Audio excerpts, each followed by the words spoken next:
Welcome to another one of our videos. I'm here with my good friend Chris Griifin from Unique Landscape and Custom Pools in Phoenix, Arizona. And today we're going to be talking about lighting and how it pertains to your project. So Chris, one of my first questions is just how important is lighting when you are sitting with a client and you're talking about designing a pool?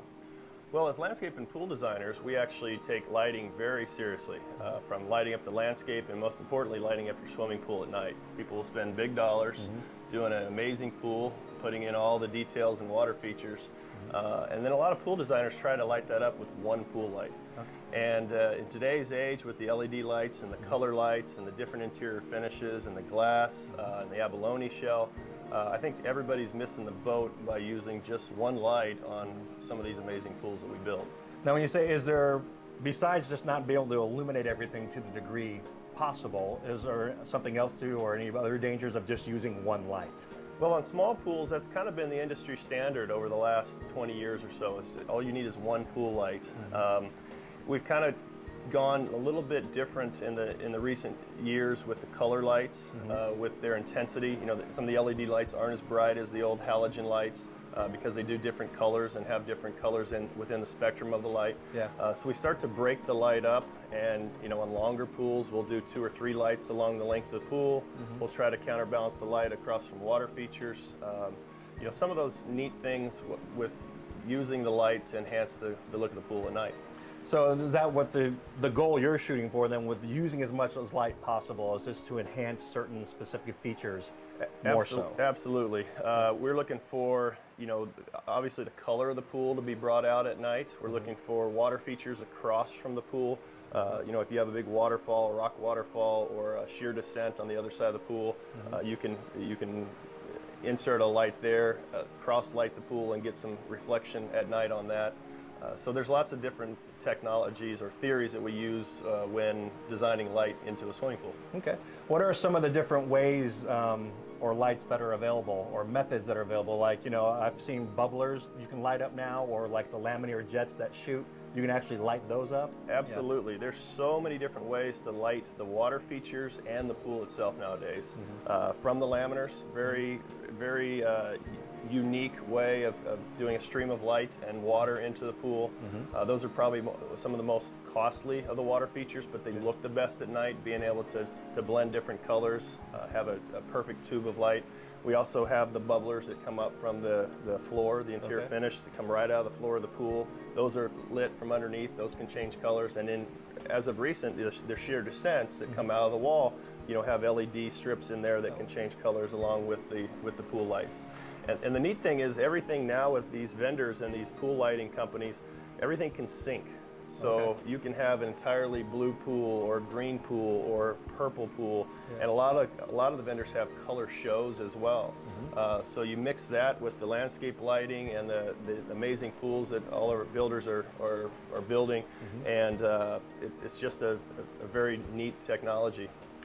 And typically, obviously, all this lighting, there's going to be a cost associated, but you found typically that it's well worth it? That is a good question. It's a good struggle that my landscape and pool designers have within the industry. A lot of pool companies are offering just one light, and they're not really being educated on what lighting can do to the pool. You get one chance to put light in your pool. And people want to save the $500 to $600, and they're building these amazing backyards, and another $500 to $600 you can do another light. Another $500 you can uplight a fountain. Another $500 you can do this. So generally speaking, we do find customers that are budget conscious, and will start removing pool lights to get down to a budget that they hit. So that's always a challenge. We take pride in designing landscapes and pools to fit budgets, but at the same time we also feel, as industry professionals, to let them know exactly what they're cutting out of their project. Because like I said, you get one chance. It's thousands of dollars to come back in and put lighting in a pool later. Because I imagine it would be part of perspectives, because you and I both know sometimes your clients that you deal with, only time they're going to see the pool, it's dark when they get up, and by the time they get home it's dark again. So that's really sometimes only the context they really see their pool. Absolutely. Lots of entertaining. Most of the entertaining is done at night. So the landscape lighting, the pool lighting, I mean, that's when people are showing off their projects. and that's probably the least amount of money they'll spend in their projects too. And we're starting to see a trend change in that though in the recent years. Okay. We have some amazing landscape lights that even do color now, and as well as the pool lights that have been doing color for years. You start to blend those, and you can take an average project into an extraordinary project with just a few $1,000s. I was going to say, just the lighting to you just kind of takes that project and just pushes it over the edge, just as far as the wow factor, right? Absolutely, that's exactly right, the wow factor. Okay. Now, you mentioned something about, a lot of entertaining is done at night and the effect the lighting has on it. Now, a couple more questions. Typically, in those pools that have one lights, I've found that going across a horizontal surface and you have a light shining across it, that going with just one light kind of tends sometimes to show some imperfections. Have you found that? It can. We don't generally evaluate pool interior finishes at night, but lighting kind of makes the extremity of that come out. You can see some of the hand imperfections in the interior finishes, but we've got some great applicators here in Phoenix, so we generally don't have that problem. Also, we do try to design with pool lights, at a certain elevation. We try not to have them near the floors of the pool because you can see some of those imperfections, and really try to get them up into the water, the body of the water. Some of the lighting companies that we use actually have lenses that instead of distributing the light up and down, they actually distribute the light to the left and to the right. So you actually take some of that glare, some of that intensity of the beam off of the interior finish. So that's some of the tricks that we have as well. Yeah, because again, it is handcrafted, and there will be, to a certain degree, we try to keep it to a minimum, but one light, depending on the angle, can also highlight those two. Absolutely. You could have such a small imperfection, and if you take light at that acute angle, that imperfection can look huge, even though it's not even noticeable to the eye during the day. Okay. While you're swimming, you couldn't even see it, but at night, if you take that light, it is visible, and a lot of times people will judge interior finishes on that, and it's really needs to be judged during the day as you can enjoy it, as the sun hits it, and that's how we work it here in Phoenix. But again, you can unmask a lot of that or minimize that effect by using multiple lights. And exactly, yeah. If you light from different angles and light from the right elevation and have the intensity of the light broadcasted through the pool and up to water features, absolutely. Okay. Now, another question I get asked a lot is the color of the interior finish. Basically, light colored finishes versus dark colored finishes, and their overall effect on lighting. Great question, and we go through our clients all the time with the light interior finishes have the ability to reflect the light. Therefore, you need less light in the pool for a brighter pool at night. Okay. So as soon as customers start to go into some of the black interior finishes, the dark interior finishes, the dark blues, the light gets absorbed a little bit more, so it doesn't look as bright. So then, even more, we're urging them to go with 2 lights, 3 lights, maybe smaller lights across the pool or spread out more, because of that effect that interior finishes have with their color and their reflection and their absorption ability of light.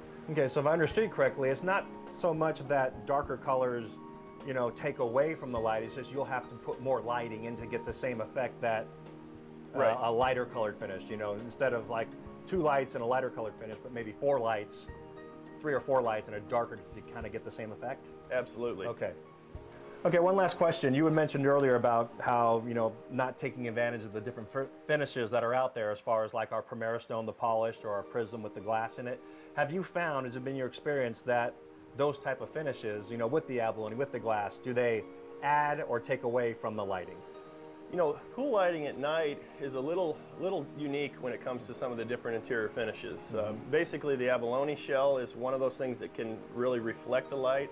I don't see a lot that the glass does at night, just because of that acute angle. Okay. I love the glass. I love the abalone shell. I think those are unique things to have in any pool interior. But you're going to get a lot of those effects during the daytime. Okay. So you really have to have a lot of light coming down at the right angles to really sparkle some of the abalone shell and some of the glass. Okay. So at night, you get more of the true color of the pool, and then also you can take advantage of the colors of the LED. For example, in my pool here, I have a light blue Treasure Azure. It's a polished pebble, and I can really take advantage of all the different color spectrums because it is a light finish. It's a light blue, so I get that nice sky blue during the day. Yeah. And at night, I don't see any of the abalone shell or glass that's in it because it's kind of embedded in the surface. Yeah. But during the day, I can really see those shells. I can see the sparkle. At night, what I get is my color LED. I've got 5 or 6 pool lights in my pool all the way around the pool, and I can really take advantage of the true colors, the magentas and the reds and the greens and the blue of the LED light. Okay. And it allows that light to really bounce off the lighter interior finish, take up more of the pool, and really have a great effect in the water. Now, do you find with, like, say, a pebble finish, because of the unevenness of the surface, because of the different size and shape of the pebble, that they also tend to kind of absorb light in the pool, or I would say that's a true statement, but only so much. Okay. So if it's a light pebble with some of the white rock and the lighter color rock, it's going to have that reflective action. So Okay. you're going to get more light, with 1 pool light or 2 pool lights. As you go to some of the black and darker pebble, inherently Yeah. you're going to have some darker interior finishes, and you're going to have some of that more absorption or muting effect of light. Okay. Now, the lights these days, is everything LED, or are there different types of lights still available? Everything. And which do you prefer? And it's a great question. Everything has gone to LED, so that's the new technology in light. Some of the old lights, how we used to get color in the pool is fiber optics. Fiber optics have really gone away because of some of the decomposition of the fiber optic cable. Okay. So over time, that cable clouds up a little bit, and you don't get the intensity of light. So that's a great way that they used to be able to get light into the pool. Most of our remodel projects now, we're taking those lights out, and we're putting in LED. We still use the old halogen lamp. That's a 400 or 500 or 250 watt halogen lamp that kind of gives you the brightest, whitest light, but it's probably the most inefficient light as well, as far as, but it's cost effective. Okay. Those are some of our basic standard pool lights.